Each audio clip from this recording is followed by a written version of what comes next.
Happy Wednesday, everybody. Let me make sure I got that. Yeah, there we go. Happy Wednesday, everybody. This is Jackie Luqman, And I'm Abdul Shahi Luqman. and welcome to the vacation edition of Live and Coffee Current Events and Politics in Luqman Nation. As we see it, the most dangerous show anywhere, whether we're down here in Myrtle Beach or no matter where we are, it's still the most dangerous show. And why is it the most dangerous show? Because we believe that on Luqman Nation, that the truth shall have its day. And we're nonpartisan. And we're about keeping our ear to the ground in order to bring you top-notch analysis and content. Yep. So just had to make sure that we were good on YouTube, that we were good on Facebook. Hey, everybody on YouTube, Facebook, Twitter, what's going on? Share this video, invite your friends. What we can't do today is do a lot of monitoring of the chat because we're at a hotel, and so the signal is not great. We've got a booster, but in order to maintain a halfway decent signal, we have to not do some technical things. So just share this video, invite your friends, chat amongst yourselves, and we'll respond to your comments a little bit later on. So in the past week, since we have been here in Myrtle Beach, well, we've been here since Monday, but in the past week, there's been so much going on in the news. Last week, of course, there was the congressional hearing, the House hearing on H.R. 40. H.R. 40, right. And then there was the escalation that turned into a non-escalation with Iran. Right, right. And just yesterday, there was a horrible incident where people who were fleeing El Salvador, I think, were waiting in Mexico for their turn at requesting asylum. Mm-hmm. They were following the rules. Right. And they were waiting in Mexico to legally request asylum, which is a whole policy that this president has concocted to back up the process. Right. Like he's forcing these people to wait an additional period of time in Mexico to request asylum so that he can create this crisis in Mexico and at the border. And the people got so desperate that one father decided to try to get his family across the Rio Grande River, crossed the river with his young son. And when he went back to get his wife, his son jumped in after him because he didn't want to be left there alone. And they both drowned. And the responses that we were listening to on C-SPAN. What did you say this morning about? If you really want to know how ignorant Americans are, just listen to C-SPAN. Oh, if you want to really know how ignorant and uninformed that most Americans are, then all you have to do is listen to C-SPAN because they just give you this forum and you can be as ignorant as you want to be, as uninformed as you want to be. And it really amazes me when I listen to C-SPAN and people call in. It amazes me some of the things that people believe, and it amazes me how some people the worldview that they embrace when it comes to especially dealing with other people. I mean, it was appalling to hear some of the things that people said this morning about this horrendous crisis, about that horrendous incident, and about immigration policy in general. But I mean, today we just want to talk really quickly about how dangerous it is to have immature political analysis in these issues and everything else too. But I want you to talk about Iran first. All right. Because that we were talking about this last week. Mm-hmm.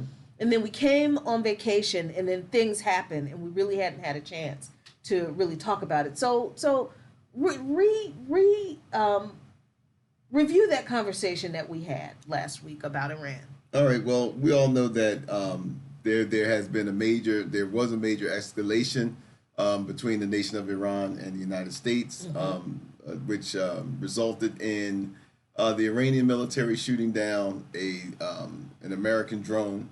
There was some controversy where Iran said that this drone violated their airspace, and of course the United States said no, it was international waters. But anyway, Iran shot down the drone, which actually really is telling because it also shows the capabilities that Iran has in order to shoot down a highly technical. And this is the second one they shot down.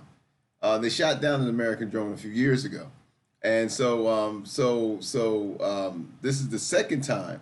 And so after that, it was reported that that President Trump had authorized a strike, military strike on Iran. After that, this is after he said that when he publicly said, "Oh, I believe that they made a mistake." Publicly he was talking like he didn't want to go to war, and that he really wanted to de-escalate, and then find out secretly he had ordered a strike, but that strike didn't happen. So then there was a lot of, speculation of why that didn't happen. The official line coming from the White House is that Trump said, well, when I was told how many civilian casualties there would be, I decided to pull back. This is Trump's words. I decided to pull back because he felt that the action of the United States would be disproportionate to what the Iranians were accused of doing, or what the Iranians done. So shooting down an unmanned drone, according to Trump, was not as bad as if the United States did this massive airstrike. And some estimates from his advisor said that there would be like a few hundred civilian deaths. So according to Trump, who is the ultimate humanitarian, said that well, I didn't want to kill all those many people, especially since the drone that they shot down didn't have anyone in it. That's the official line. Right. Now, those of us who's been following American policy, those of us who's been around to see America, commit acts of war and aggression, one of the things that we all can agree upon is that the United States rarely, if any time, care about civilians. Casualties. Yeah. I mean, after all, one of the phrases that is often used is collateral damage. The United States love to say that collateral damage is just collateral damage, just collateral damage.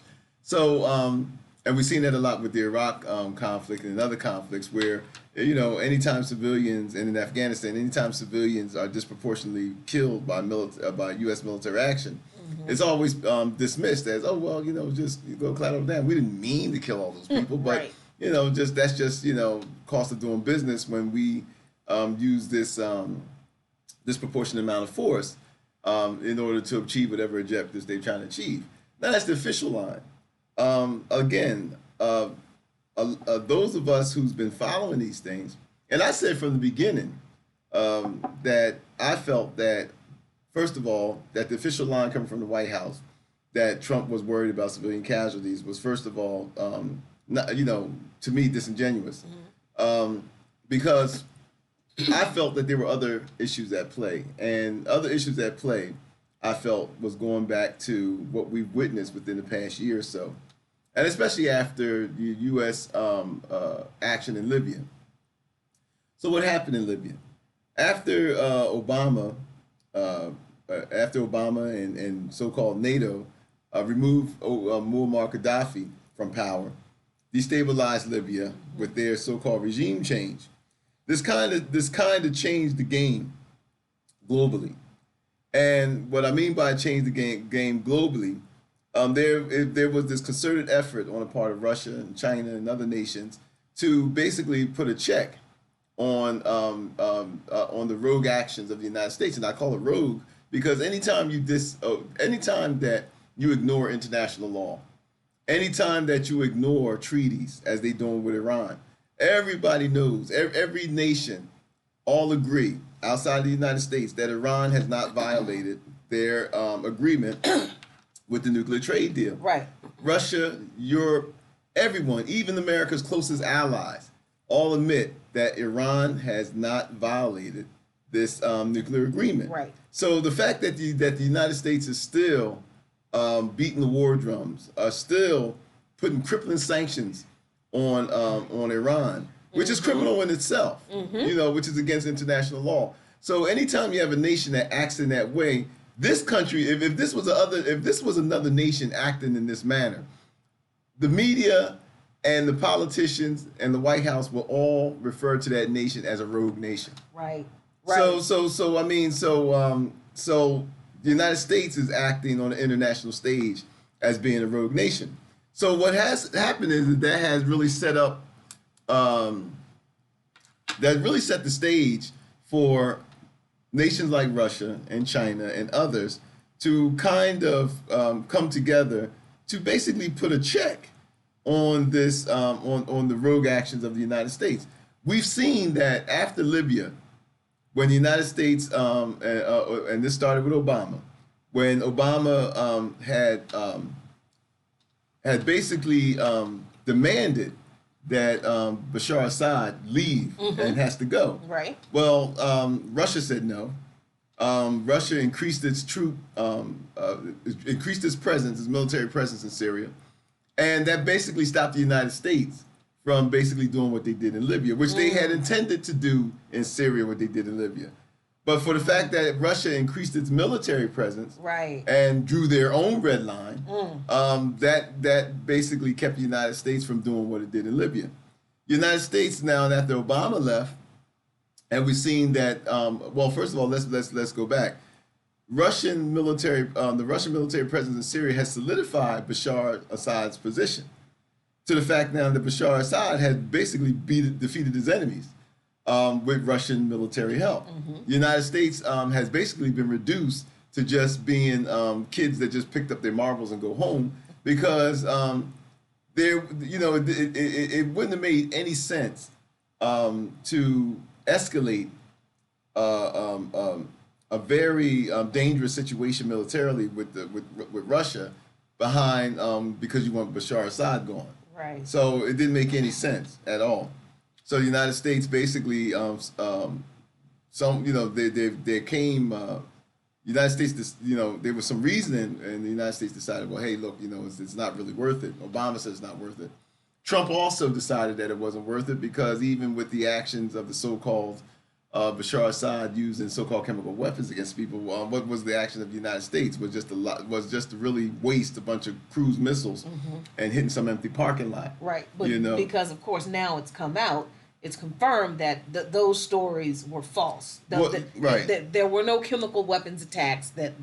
Well, and then it was basically all theater, because as we found out later on, that even before Trump launched these Tomahawk missiles, that they informed Russia they was going to do it. Right. So it was all political theater. Now, the United States, not being one to back down from their own attempts at global hegemony and imperialism, decided now we're going to turn our tables to Venezuela, which I think that there was a calculation on the part of those in the administration that felt that, well, we're in our own hemisphere. So, okay, there's one thing of committing these actions over there in the Middle East. There's one thing of Russian and Chinese involvement. But here we are in our own hemisphere. We shouldn't have to worry about Russian interference over our own hemisphere. We shouldn't have to worry, because after all, we have, I believe, with the Monroe Doctrine, we have other treaties that, that they were relying upon, that says, well, this is our sphere of influence. So again, ignoring that, ignoring the fact that the United States had no problem going into the Russian sphere of influence or the Chinese sphere of influence, where the United States is basically surrounding Russia with all kind of advanced weapon systems, forcing Russia. It's no longer the Soviet Union, but forcing Russia basically to become more aggressive and Well, to become more defensive. The more defensive, Right. And then we look at China, where the United States is basically bumping heads with China in the South Chinese Seas, behind Taiwan, and basically, according to Chinese claims of basically interfering in China's sphere influence when it comes to the South China Sea and violating Chinese territorial waters and all those other kind of things with a large naval buildup.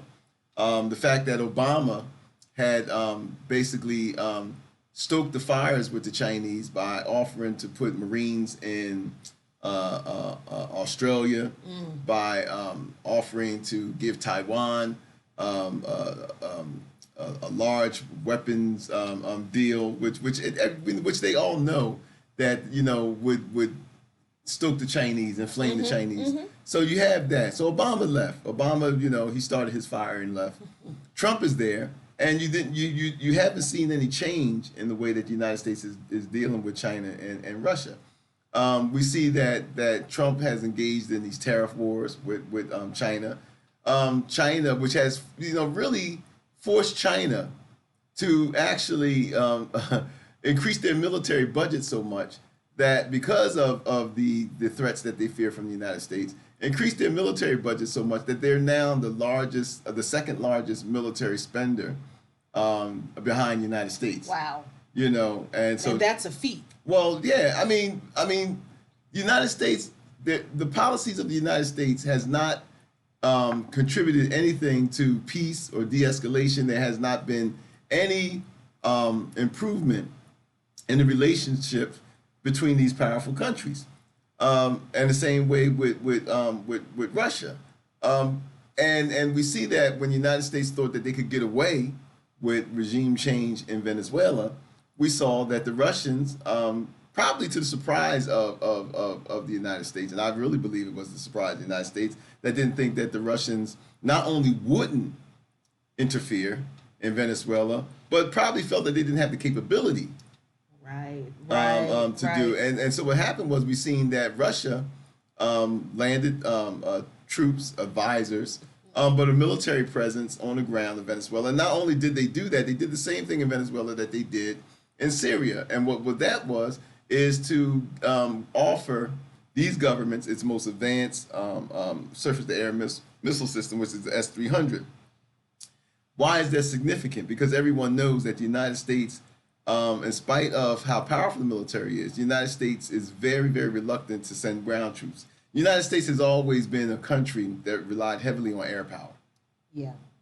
Has always been a country that relied heavily on air power. And so those who had studied the United States military tactics understood that. So the first thing that the Russians did was they said, okay, we know that the United States is going to come with massive air power. So what happens is that to kind of negate that, the Russians gave Venezuela and Syria's most advanced surface-to-air missiles, which worked because the United States, when Syria got the S-300, there was no U.S. air attack. Right. When Venezuela got the S-300, there was no U.S. air attack. There was no coup. Right. There was no U.S. air attack. So now you have the United States now ramping up this rhetoric against Iran. And so so going back to the question that you was asking about the conversation that we had, I've said when you and I spoke about it, that I said that it had nothing to do with Trump's fear of civilian casualties, but it had everything to do with Russia and maybe China, but I believe Russia more, saying that no, you're not going to commit war. I think it's two prongs. I think one is the Russian that Vladimir Putin drew the line, and I think also that the Pentagon, because see, before Trump ordered this strike or agreed to the strike, prior to that, he has been warned by generals in his own administration not to go to war with Iran because of the disastrous consequences that would have. This country has been at war for over 20 years. In Afghanistan, Iraq, we have bases all around the world. Those things cost resources. those things, that type of military presence requires a lot of resources Yeah. that even the United States has a hard time sustaining. A military-industrial complex that's becoming unsustainable. So what happened is that I think that the Pentagon basically didn't have the capability or doesn't have the capability because Iran is not Iraq. See, when we went into Iraq, and I just want to make this brief, when we went into Iraq, Saddam Hussein had the fourth largest army on the planet, had the most powerful Arab army in that area. This was before Iraq went to war with Iran. It was the 8-year conflict with Iran that weakened the Iraqi army. Oh, wow. So you had almost a decade of war between Iraq and Iran, which was instigated by the United States, which weakened one of the most powerful armies on this planet, which was the Iraqi army. Had the United States would have met the Iraqi army pre the Iraq-Iran war, it would have been a much different outcome. The United States probably would have still had a military victory, but it wouldn't have been the cakewalk that we all saw on TV during Desert Storm and Operation Desert Freedom. It would have been a lot bloodier had the United States met an Iraqi army prior to the Iraq and Iran war. It was the 8-year war between Iran and Iraq which weakened the Iraqi army, which allowed the United States to have this cakewalk. And I really believe that in some instances, and maybe I might be giving them too much credit, but I think that was one of the calculations in going to war with Iraq. I think one of the calculations of going to war with Iraq at the time that we did was the understanding that this Iraqi army is not the Iraqi army we probably would have faced prior to the Iran and Iraq war. So the Iranian army had a chance to rebuild. The Iranian army has always been more technologically more advanced than other armies in the area. For instance, the Iranian army doesn't get a lot of weapons from outside of itself. It's not like Saudi Arabia that depends upon weapons deals with the United States or other Arab countries which rely upon huge influx of foreign weapons. The Iranians produce their own. In fact, the fact that the Iranians shot down an American drone the first time kind of spun a military analyst in the Pentagon on his head because they didn't know that the Iranians had that capability to shoot down an American drone. Now they did it the second time. Not only did the Iranians shoot it down, but they also took the technology that they shot down from the drone and created their own drones. So so you're talking about a country that is very large in size. You're talking about army, military that is quite capable, not only within with the traditional military infrastructure that Iran has, but also that Iran also has a lot of assets outside of its own borders that can inflict heavy casualties on American assets anywhere. We're talking about groups and organizations and proxy armies that are all under Iranian influences that in the event of a conflict with Iran could easily be turned onto American interests and American assets. So these are the things that the generals within the Pentagon and advisors around Trump were pointing out, that the United States really does not have the capability of really confronting such a threat that would come with fighting Iraq. Not to mention that the Iranians would get plenty of help from the Russians and all indirectly. We're talking about advanced weapon systems, and this would probably come from the Chinese. This would probably come from Russia and others who would basically funnel to the Iranian military advanced weapon systems and stuff, just as the United States did to the Russians in Afghanistan. With Stinger missiles and all. So So these are the things that I think that really prevented Trump from going forward with this military strike is all the things that I mentioned. And I mean, that history is really important. That history of conflict between Iraq and Iran, and the United States role in stoking that conflict and manipulating it to the advantage of this government and this military, I agree with you. I think that this was a calculation, a long term calculation. And if we remember, there was, I can't remember the general's name, but there was this strategy that they wrote down on paper. They put down a plan of toppling what, like 7 countries in the Middle East in 7 years. Yeah, this was the New American Century, or I can't remember the exact document, but it was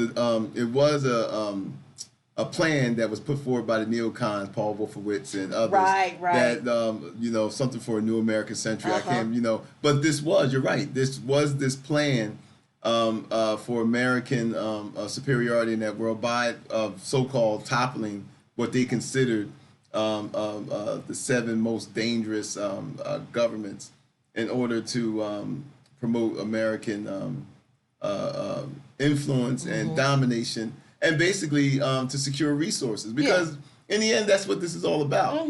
As we Jackie, as you and I start talking about the migrant crisis and the refugee crisis, this all ties in. It all ties in with the military, that what we're seeing on the stage militarily. The fact that Africa now is once again becoming the focal point of resource grabs by powerful nations. Here it is. You got Russia now. We just put an article on our page about Russia now increasing its presence on the continent. We know that China's been there. America is increasing its presence even more so. Even Japan has a base now in Russia. Wow. I mean, in Africa. On Africa. I mean, on the Horn of Africa, you have like several foreign nations that have all set up bases, including Chinese. I think that the Chinese base in Djibouti is the first time that China has ever had an overseas base. So we're talking about the grab for resources, and we know that Africa has always been has always been the breadbasket of the world.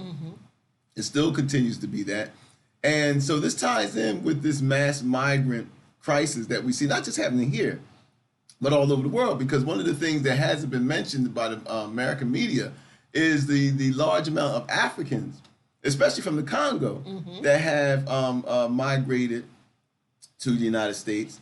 We know about the migrant crisis from Africa to Europe. Right. We've been hearing about that for a few years, especially since the fall of Gaddafi. So this destabilization, which has been spearheaded by the United States, and not just the United States, but spearheaded by the United States and Europe, and the same old cast of characters: the United States, France, Britain, all of them, the same colonial power, right? The same that has spearheaded this destabilization, caused this destabilization around the world, and especially in places like Africa and Central and South America, and created this migrant crisis. This ties into the military land resource grab, I should say, that's happening in Africa by these powerful nations. So it all ties in together. So we're going to see that unless the people, and it goes back to the people, unless the people, we decide that enough is enough, then it's not going to improve. It's only going to get worse. Exactly. And I mean, the criticism, which is immature, that some people have of this situation with Trump's response to Iran, and also the immigration manufactured crisis, is really troubling from the so-called progressive or left community. It's like, it's very likely that Putin did tell Trump, don't attack Iran. First of all, that's a bad idea, because then you have to deal with us again, and you can barely deal with us in Syria, and if you attack Iran, then you're gonna have to deal with more us, right? And you can't because you have troops all over the place. You're spread too thin, and at this point, Donnie, we're not taking any more of your shit. Well, Putin publicly stated that after Libya there was going to be no more regime change by the United States.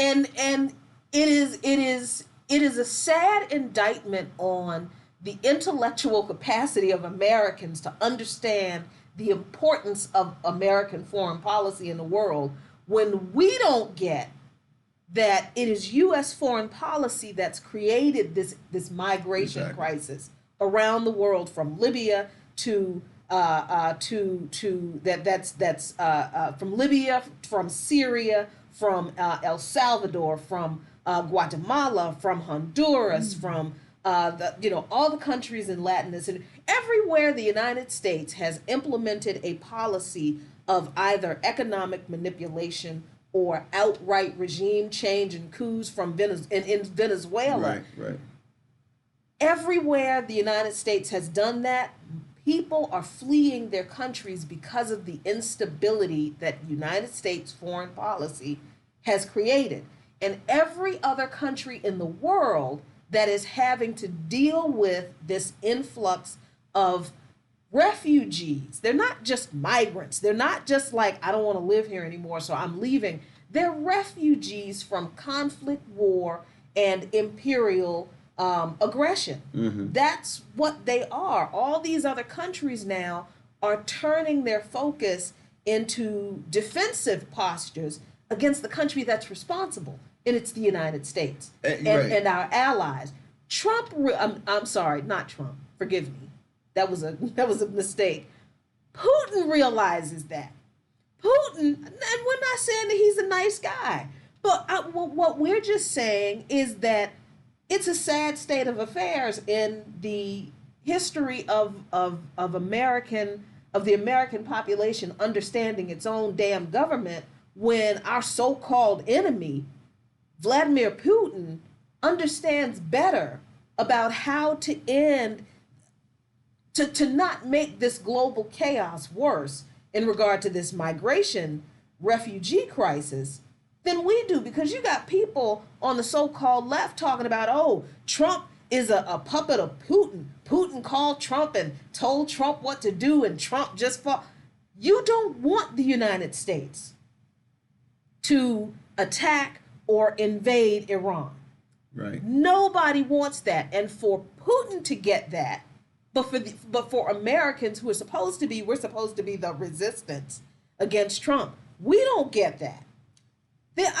Militarily, and I'm no military expert, but militarily, logistically, it's difficult for the United States to attack Iran. We have to remember where the United States is located on the planet. Now, in spite of all the bases that the United States have around the world, logistically, it is very difficult in order to amass the amount of force that would be needed to invade Iran. You have to fly that stuff in. All of it. Yeah, they have a military presence in Afghanistan, but if you're Iran and you know that the United States is going to invade you, but they have to have time to put the forces there. We're on the other side of the freaking world. Mm-hmm. So you have to take military assets and equipment, manpower, machinery, and you have to move all of that stuff and stage it in order. Even during the invasion of Iraq, they had to use Saudi Arabia as a launch pad. Right.